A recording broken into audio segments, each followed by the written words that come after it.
Good morning, sir. Good morning, guys. I'm Lawrence Philip Mangad, a fourth year criminology student, and this is my oral exam in court testimony. My topic for today is all about right to summon assistance, visitation right of a suspect or respondent, and last is right to break in. Right to summon assistance states that an officer making a lawful arrest may orally summon as many persons as he deems necessarily to assist him in effecting the arrest. Every person so summoned by an officer shall assist him in effecting the arrest when he can render such assistance without detriment to himself. Ano nga ba ang summon? Summon, authoritatively or urgently call on someone to be present, especially as a defendant or witness in a law court. Kinds of summons. Number 1, court summons. A summons is a legal document issued by a court or by an administrative agency of government for various purposes. Second is civil summons. Civil summons. A summons can be used either a civil or a criminal case. Especially, a summons is a document that is an order by a court requiring someone to defend in the lawsuit, requiring his or her presence to defend case. Number 3, administrative summons. Administrative summons or administrative subpoena is a judicially enforceable demand for record issue by a government authority which is authorized by some other provision of law to issue such process. Number 4, criminal summon. Criminal summon consists of a statement of the crime or infraction of which the person to be summoned is accused, and an order directing that the person so accused appear and answer to the charges made against him. It is based upon showing of probable cause supported by oath or affirmation.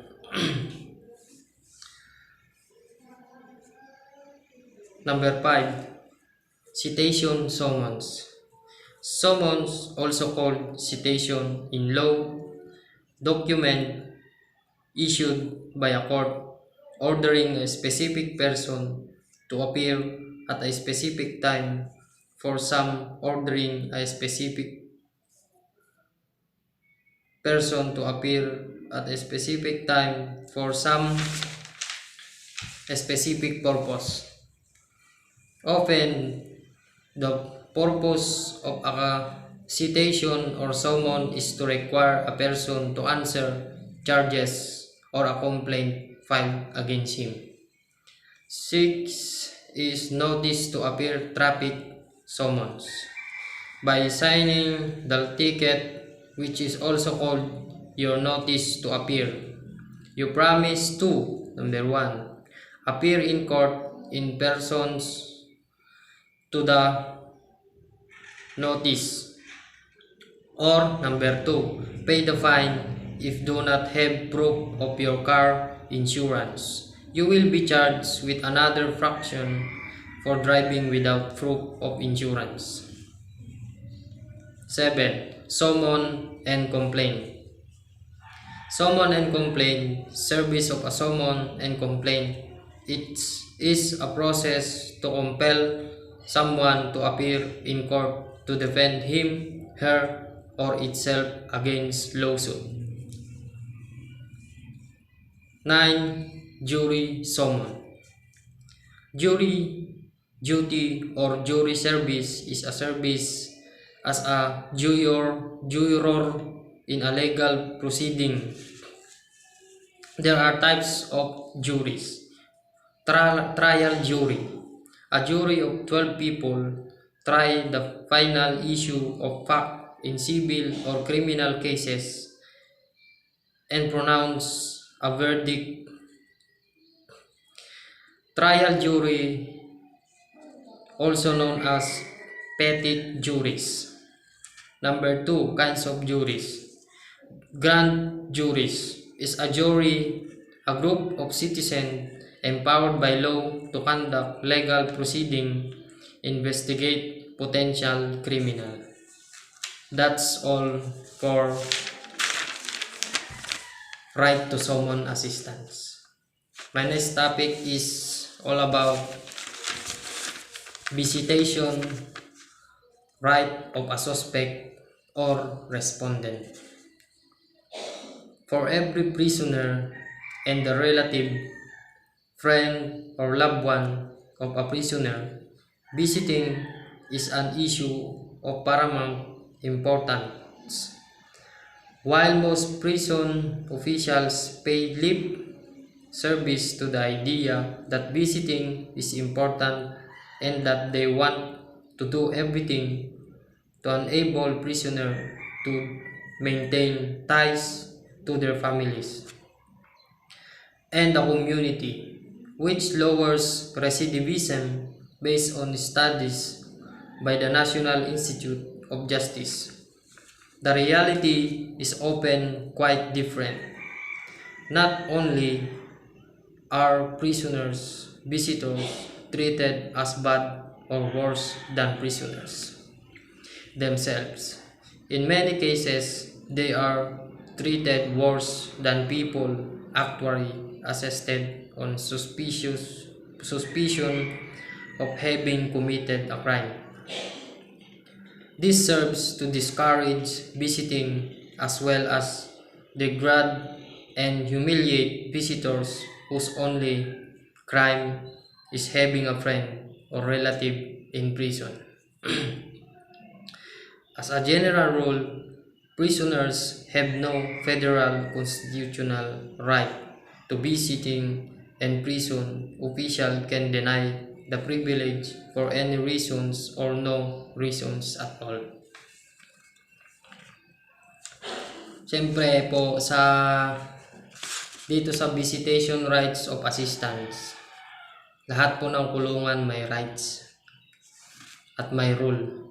So, sabi dito sa rights and rules, while on detention, you will be allowed visit by or conference with any member of your immediate family or any medical doctor or priest or religious minister chosen by you or by your immediate family or by your council, non-government organization or NGO duly accredited by the Commission on Human Rights or by any international NGO duly accredited by Office of the President. Visiting family members must present public or pertinent documents to approve their relationship with you. Visitors wearing the color of the detainee's uniform will be advised to wear another color. Conjugal visits, equipment, cellular phones, and similar are not allowed inside visiting area. Ano po ba yung rights? Sabi dito, ang rights are the basic rights and freedoms that belong to every person in the world. From birth until death, these basic rights are based on shared values like dignity, fairness, equality, respect, and independence. These values are defined, are protected by laws. Yun po yung rights na sinasabi.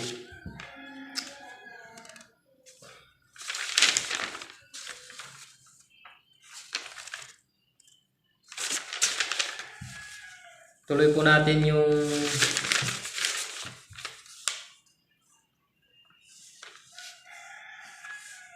rights and rules. Your counsel has the right to visit you at any date and any time of day, subject to existing security rules and regulation of the detention custodial center. Ano nga ba ang role ng counsel o counselor? A counsel or a counselor at law is a person who gives advice and deals with various issues, particularly in legal matter. It is a title often used interchangeably with the title of lawyer. Meron po tayong example dito. Example number 1. Sa rights, kung paano magbibisita ang mga kamag-anak nyo, kapatid, doctors sa kulungan. Si Mr. De La Cruz ay isang bilanggo sa Abra Provincial Jail. At si Mr. John Lutibio at Mr. CJ Lucuben ay kakilala niya at classmate niya dati. Nagdesisyon ang dalawa para dalawin siya. Tanong, are they allowed to visit him? Answer is no. Kasi sabi sa rule, the only allowed to visit you is your immediate family, medical doctor o kaya pare. Another example. Si Mr. Ruben Bringas is a detainee at Abra Provincial Jail.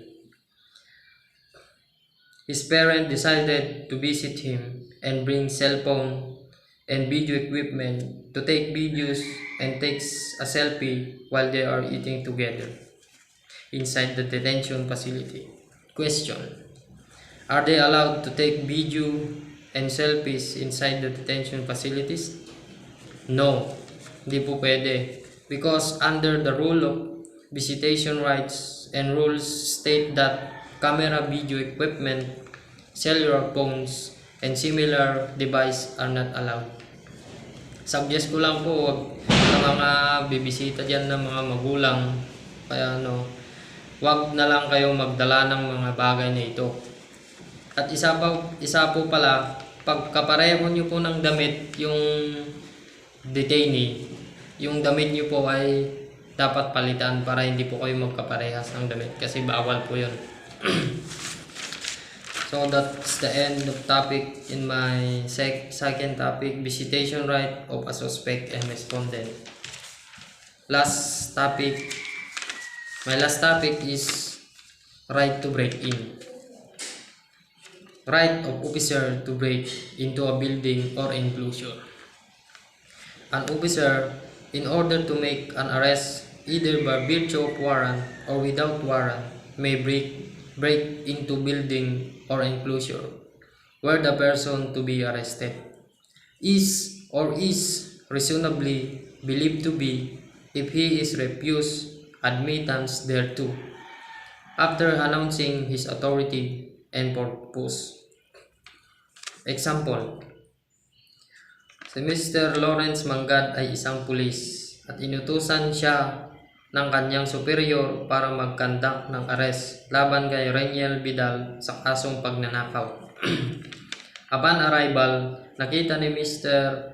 Policeman si suspect na nakatayo sa harap ng bahay nila at nung aarestuhin na si Reniel Vidal, tumakbo at nagtago sa loob ng bahay ng kanyang kapitbahay at nilak lahat ng possible entries.